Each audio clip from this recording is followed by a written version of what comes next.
Hello and welcome to this broadcast with Cytiva. We are going to speak about leadership. We've brought Emmanuel Ligner, the President and CEO of Cytiva and Paul Life Sciences. Great to have you here. Thank you. And Ran Zheng, Hello. who is the CEO of Landmark Bio. And we have you, and we hope that you will get involved in this conversation. I might have a battery of questions for the two of you, and the two of you meet regularly enough that it'll be like eavesdropping on one of your conversations about leadership and the challenges. But really, what's interesting is what you're curious about. What would you like to learn from Emmanuel or Ran, or what would you like to teach them? So this is your conversation. Please use the chat in the LinkedIn window. You can start by just telling us where you are watching from. That would be good to know. And let's have a conversation then and see how this goes. You feel ready? Absolutely, Dodi. All right, good. We're going to learn about your organizations in a few minutes. So let's start with just level setting about your approaches to leadership. How would you describe yourself as a leader, Ran? Well, we live in an unprecedented time, a time of profound uncertainty and changes. When I think about the leadership, there are many great leadership attributes, but utmost important, the three things in my mind. The first is ability to learn intentionally and anticipate the change. Second is to create clarity and focus in the fog of war. And last but not least is to build deep human connection and lead with compassion. And are those qualities that you think have changed since 2019? Because as you say, the world is vastly different from what it was a couple of years ago.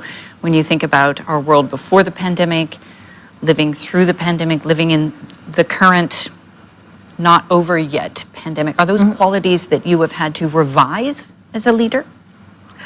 I think some qualities must be amplified during this specific time, what we usually call a situational leadership. And you have leaders in peacetime, you have leaders in wartime, and you have leaders that have to lead organizations through enormous changes when the change is incredibly hard.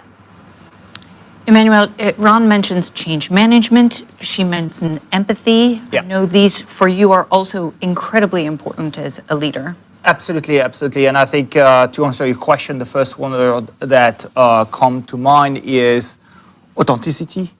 I think being a leader those days is all about transparency. It's about the say-do ratio. It's about walking the talk. But first and foremost, really being authentic through yourself. Right. So we're going to have to tell the audience that as Emmanuel's communicator, that's absolutely right. He won't let me script him.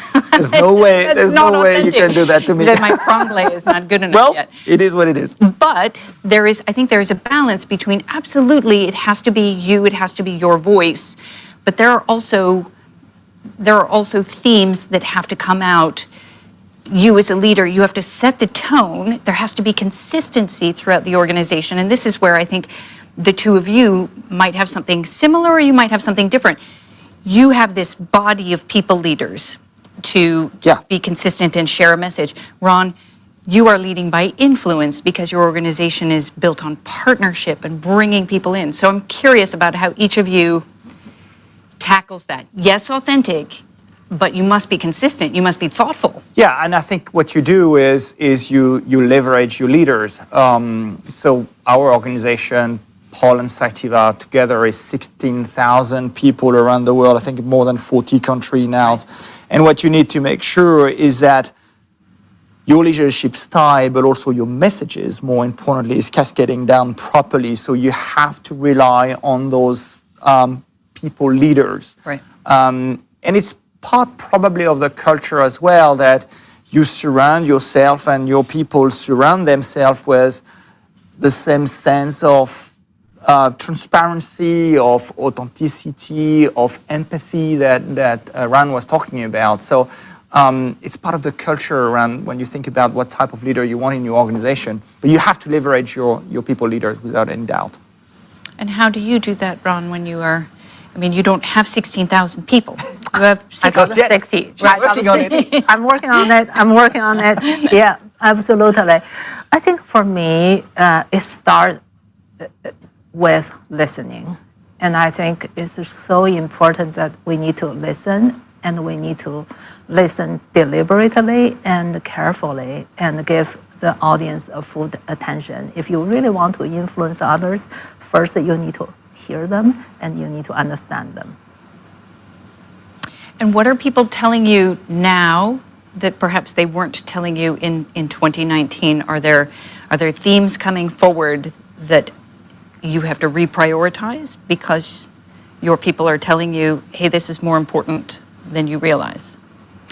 Yeah, for me, I was actually also doing the job transition during the pandemic. I got my new role in this incredible organization and opportunity. I really think it's a one in a lifetime opportunity that I got. What to me is also come to a new setting, a new environment that I have never been. I have been a long advocate for cross-sector collaborations, but I have never worked in a partnership with academia, industry, and research hospitals where this organization sit right in the middle of the intersection of it. So for me, it's so important to understand about the partnership and about different stakeholders and be able to reach out and build the connection with them and understand their motivation. And at the end of the day, is what is our common mission? What is our common goal? Coming around to purpose. Yeah, absolutely. I think we have something very much in common with Ran. It's about a purpose-driven organization, and I think in Cytiva and Pole Life Science, we really bring the patient at the center of our decision. Even if we are not directly connected to the patient, we have partners which are small biopharma, large pharma, biotech, CDMOs, people like Landmark Bio that we are partnering with. But at the end, there's a patient waiting. Right. We say that very often. There's always a patient waiting for a part of a Cytiva product.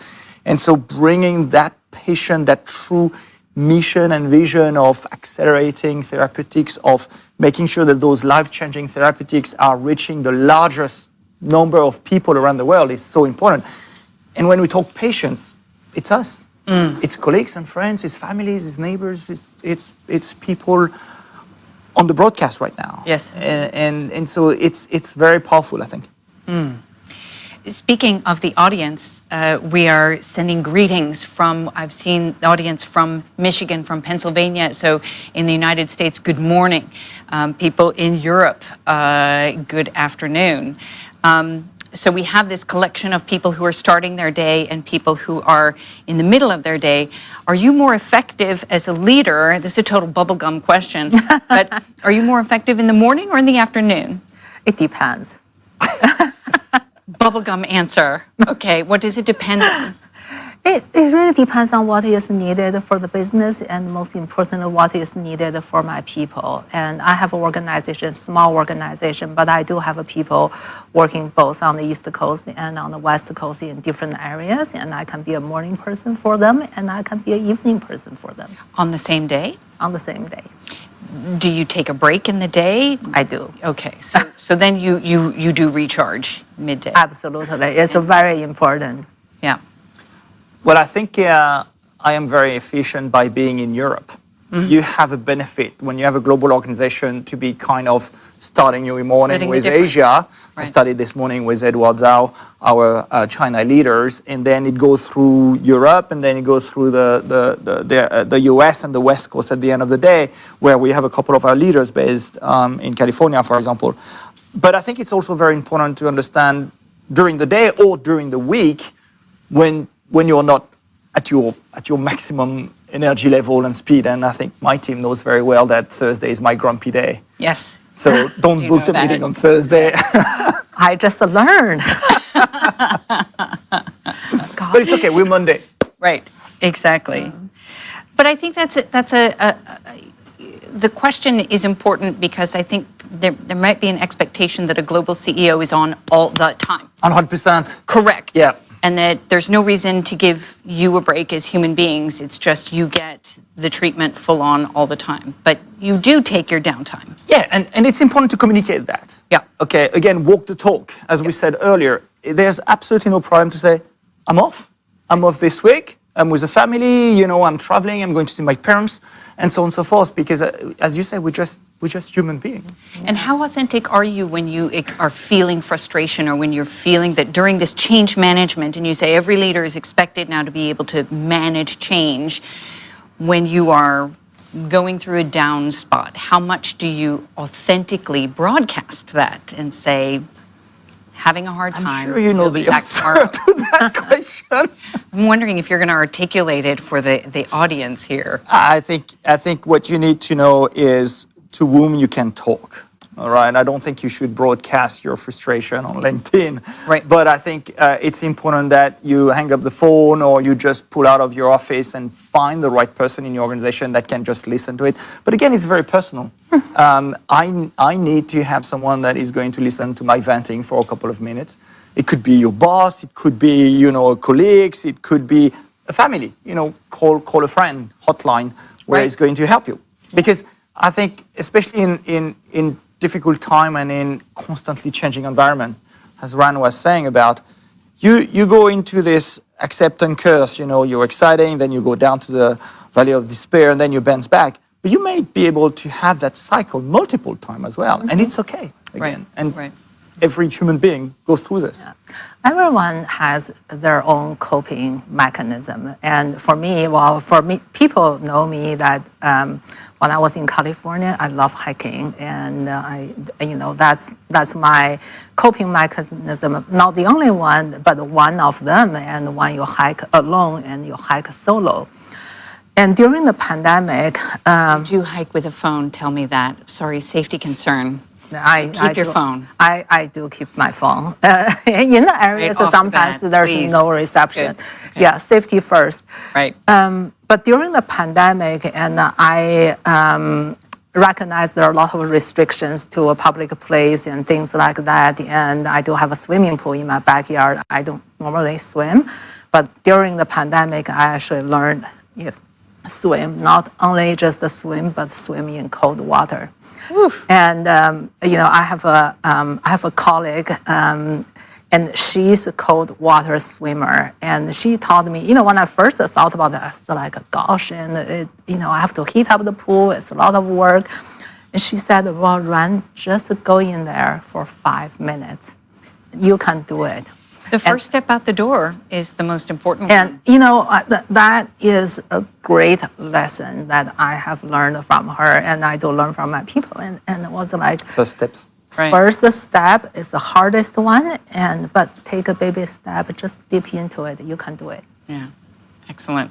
We have a question from Joanna. We also have greetings from Turkey, greetings from Colombia. So it's great to have Latin America on the line. Welcome.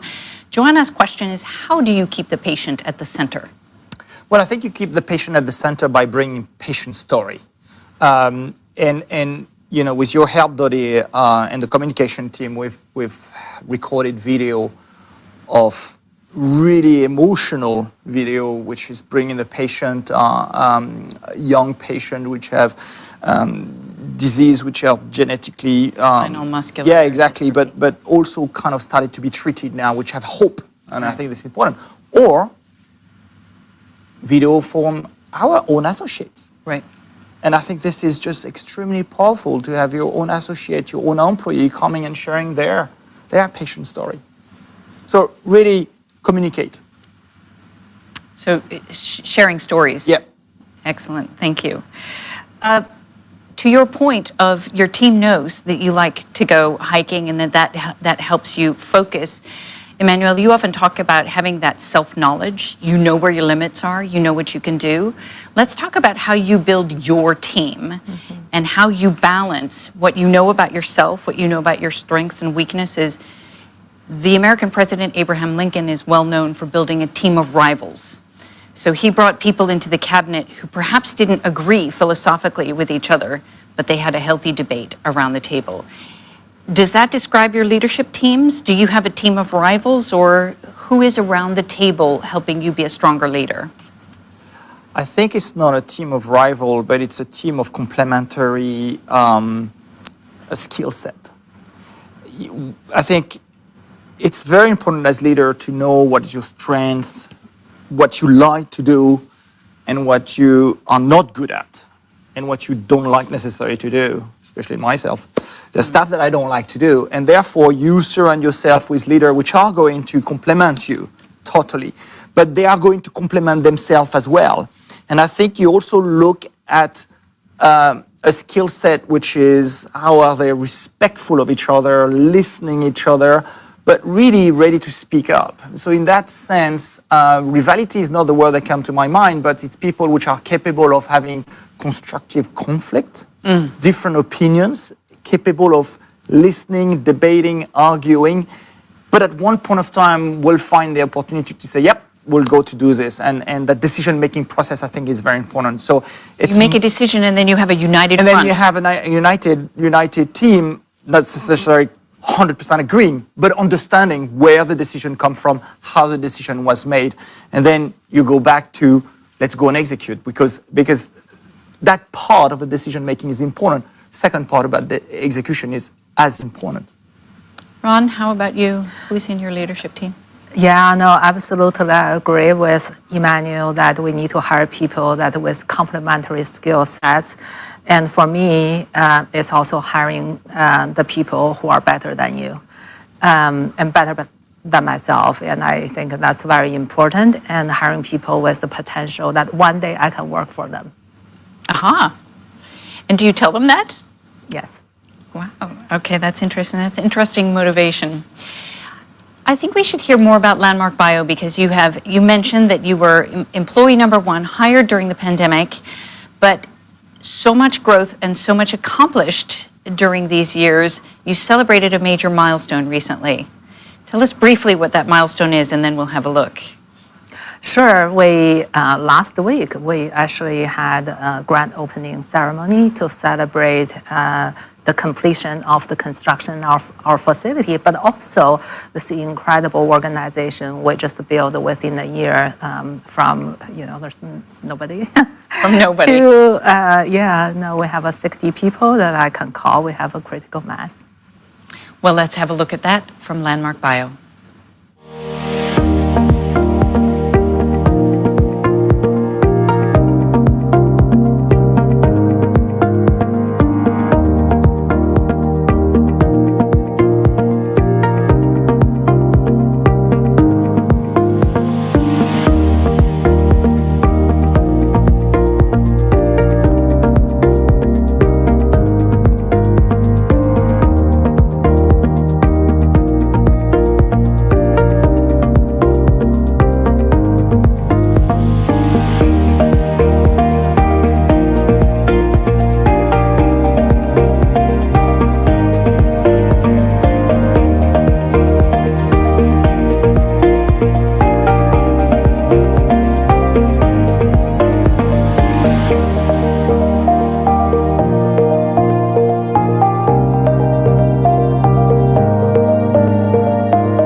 So there we have some glimpses of Landmark Bio, some of the people who are working with Landmark Bio.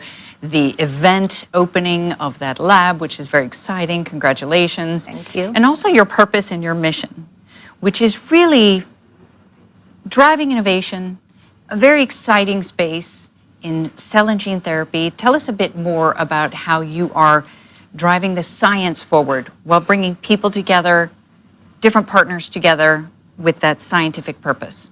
Yeah, Landmark Bio is such a unique venture. It's conceived by a group of visionary leaders a few years ago. I think, Emmanuel, you're one of them, that have been involved from the very beginning. The purpose of this organization is to bring together the best of academia, industry, and research hospitals to accelerate life sciences innovation, fast track some of the early discoveries, and bring them to more patients and sooner. And this is very exciting, and that's really our common goal by working together. So we are incredibly lucky and fortunate to have the supporting founding members and the collaborating institutions. And this facility was designed, built, and opened during the pandemic. On time and on budget. On time which and on I think Ran is very humble about it, but she's done, her and her team has done an incredible job. We are very grateful to have a team that actually, our architects and our project managers and our contractors, construction companies, and during the pandemic, knowing the supply chain issues, and gosh, they taught me so much of how to run a construction project during pandemics. And you are not focused, importantly, on anything having to do with COVID. You're thinking about other therapies for other conditions, right? You're looking at the human conditions of possibly cancer. Yeah, chronic disease. We are, as a company, we are technology partner for the drug developers. We're, in a sense, disease agnostic and also technology agnostic. And we try to set up our facility to be flexible, and the capabilities we build with this team, with drug development experience, is to really help and collaborate with the innovators in the academia and the industry to progress their research to reach to patients with unmet medical needs, whether it's infectious disease or in oncology, chronic disease. So is this, when it comes back to leadership then, that's quite broad. And I think, Emmanuel, when it comes to leadership at Cytiva and Paul Life Sciences, it's quite concrete. So do you think that the two of you apply different leadership tactics when you're approaching a purpose that is slightly different? One broad purpose, one quite No, I think it's a concrete. question of timing. I mean, Cytiva and Paul Life Science has incredibly heritage, and we are established for quite some time. We were talking about that with Ran just before the broadcast. The oldest brand that we have in the portfolio, Watman, is 1733. So you have an incredible heritage that, as a leader, you just need to take care of as well. But Ran is starting really from scratch as employee number one. We'll benefit from the legacies of our founding members. For sure, Borrow with heritage where you Harvard. need it. Absolutely. With Harvard and MIT and Fuji and Alexander Group. But at the same time, it can be very, very similar, I think. It's about making sure that your entire organization drive toward the same goal with the same mission. And we have a very concrete mission, which is very close to each other. Ran and Landmark provide a service that Cytiva and Paul do not provide, all right? So it's complementary, and that was a bit the idea that we had with Alan Gardner, the provost of Harvard, when we started to talk about what we needed to do in terms of acceleration of innovation. There's for sure a lot of things that needs to be still discovered, and we needed a place where we could bring the equipment, a certain technology, the people and the ideas in having it created. I mean, in the genomic medicines, there's still no platform established. Right. So how do we work together with various partners to establish those platforms, to create those platforms? That was kind of the idea. Okay. And your questions are welcome. Please type them into the chat box. We're watching, and I will pass on questions to either Emmanuel or Ran or both of them as you wish. And I think maybe it's time for some harder questions. There's no hard question. There are no hard questions. Bring it on. Okay. Ran, Landmark Bio has been growing. It's been growth. Emmanuel, during the pandemic, Cytiva and Paul Life Sciences just couldn't work fast enough. We couldn't hire people fast enough. Our global situation is vastly different now. How do you pivot an organization and say our conditions are different, but you must keep the motivation high? How do you do that? Well, I think Ran was talking about situation leadership. Based on the environment, your style may evolve, but I think fundamentally you should not change. All right. So authenticity, transparency.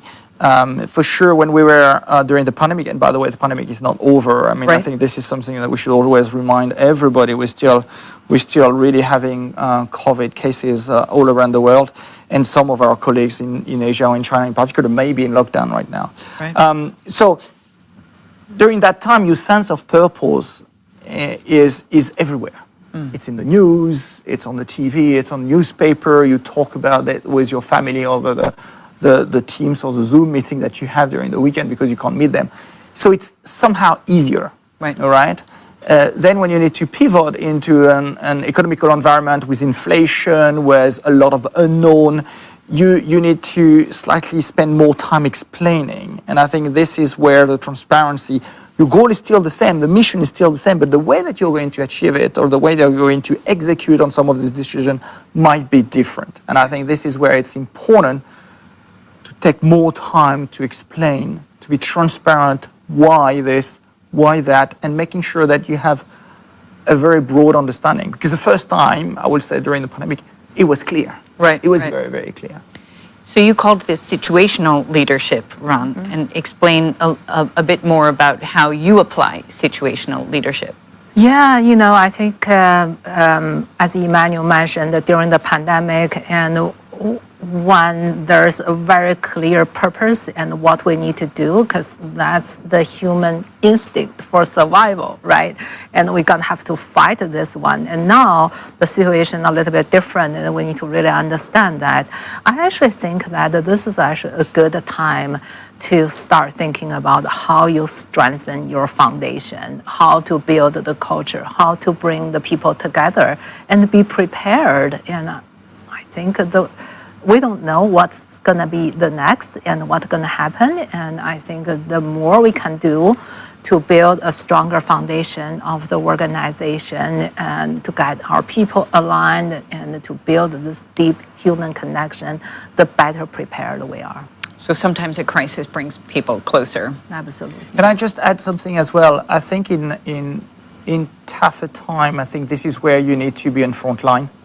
You just need to go to Gemba, Be visible. Be visible much more, being much more approachable, making sure you really walk the talk. I mean, if you ask your organization to tighten the belt, it's not for you to go and take your team to a 3-star Michelin restaurant, for example. You need to be very, very cautious about the fact that people are watching and you setting the examples, being in the front line, behaving the right way that you expect your organization to behave is very important. Sure. Do as I do. Yeah. Not just do as I say. Yeah, absolutely. Yeah. Yes. And we are approaching the end of 2022. 2022 has been an action-packed year. Whether or not we're not out of the pandemic, it's been a different stage and yet a lot of accomplishments. So let's take a look at the year in review so far for Cytiva and Paul Life Sciences.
So a lot of things that we celebrated in Cytiva and Paul Life Sciences. And it's not over. And it's There's a not few over. more weeks. Exactly. As you say, there's still a quarter to close. You bet. For sure. And we have a question about what is your recommendation for students who are thinking about joining the industry? That's a great question. Yeah, very good question. I can start. Why don't you start? Yeah, I think to keep your mind and your heart open, to embrace opportunities. You never know what the future opportunities will take you to. I would say just pack and move. Right. Oh, be ready to see the world. Be ready to see the world and be ready to see life science in different angle. All right, there's different things happening in the east versus the west. I mean, and life science is extremely broad. So don't be afraid to be. I think Ran, you said it, to be totally open to either a place to work, a type of company to work, but also a job. Right. Very often our students come and say, "I want to do this." Right. I remember when I was in business school, everybody wanted to be in marketing. And I was the only one said, no, I'm going in sales. And I think this is the aspect of it. I think just be ready to discover, be ready to take your backpack and explore. Thank you, Parisa, for the question. I hope that was helpful. That was a good question. So we looked at the year in review. What about looking at the year ahead? At what point do you two start thinking it's time to plan for the future? And do you go into a room and lock yourself in with a few chosen people, and then the white smoke comes out of here's our plan for the future, or I mean, what's next, and how do you plan for the future? So I think the role of a leader is to see behind the horizon, and that's hard, all right. But you do this constantly by meeting customers, by meeting thought leaders, by reading what's going on in your industry. And so it's not something that happens once in a year and then you're done, you have your 5-year plan, especially in our industry, Ran, where everything goes at light speed. I mean, if we think about the time that it came to have established platform in monoclonal antibody and recombinant protein versus what's happening in genomic medicines and in gene therapy, I mean, it's accelerated 10 times. So I think you always constantly need to think about what's coming behind the horizon. But the role of a leader is not only to see beyond the horizon, but it's also to look 1 meter in front of its feet, not to trip some, hazard which are coming on and some headwinds that might not been foreseen 6 months ago. So it's this job it's like if you run 100 meters, but you run a marathon with the speed of 100 meters in our industry, and you constantly look up, look down, look up, look down, look up, look down. That's a lot to ask. Is that not But you don't do this superhuman? alone. You don't do this alone. You have your team, and I think it's to stay connected with customers. Ran and myself last week was at a conference, listening to some other small and large companies in our industry, and having coffee breaks where you just talk. Right. Chit-chat. And do you have a 10-year plan, or? Well, you constantly need to look afar and also look close, right? So it's near and far, and You two are in bold agreement here. at the Landmark Bio, we have one of our core value is foresight.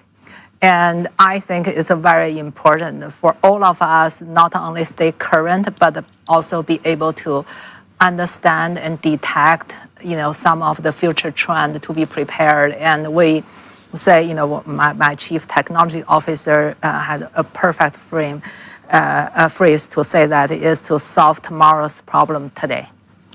All right. Agility.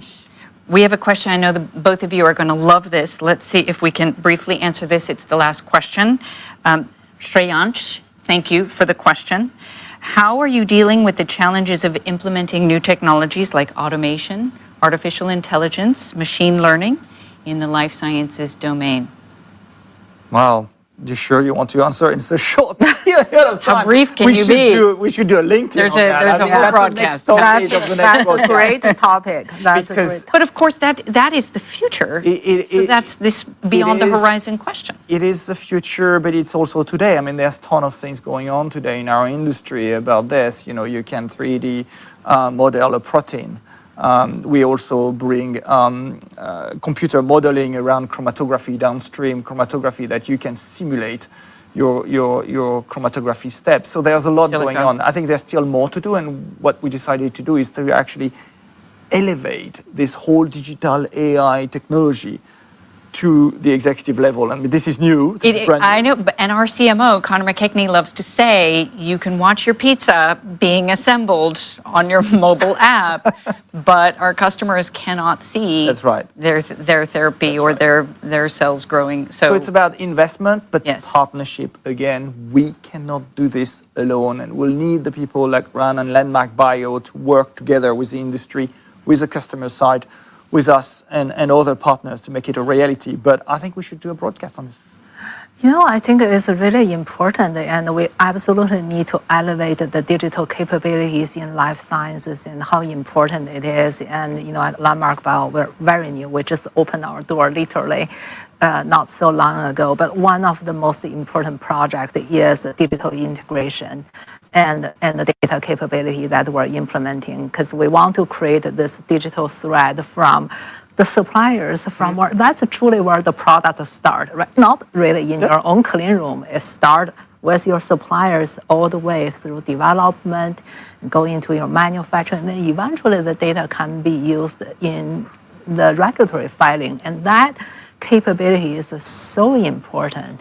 And It's last the full week, we network. heard as well that, especially in the autologous CAR T, can we have the patient's data coming back to the process? So to close the loop. really from a Anonymized naturally. anonymized data, of Yes. course, but from the clinical data back into your processes. So there's a ton of things, and that's a great topic. Okay, well, you've opened a whole new can of worms there, so thank you for the question. And thank you for watching. Before we sign off from Amersham in the United Kingdom, it has been a pleasure to have you with us on this broadcast. Emmanuel and Ran, thank you very much. Thank you. Thank you. We're going to leave you with parting thoughts from Emmanuel and Ran, just very briefly. There is leadership on an organizational scale, there is leadership on a partner scale, there is personal leadership. Just a word of advice from you to anyone in the audience. How should they personally work on leadership? One thing to do as they sign off and go the start of their work week, it's Monday. Your advice. I will go back to what I was saying earlier. Know yourself and lead on your strengths. Know yourself, lead on your strengths. Ran? Be a leader for yourself first before you want to lead the rest. Be healthy, be a leader for yourself, and then lead others. So there's your advice. Thank you for joining Cytiva for this broadcast. We'll see you soon.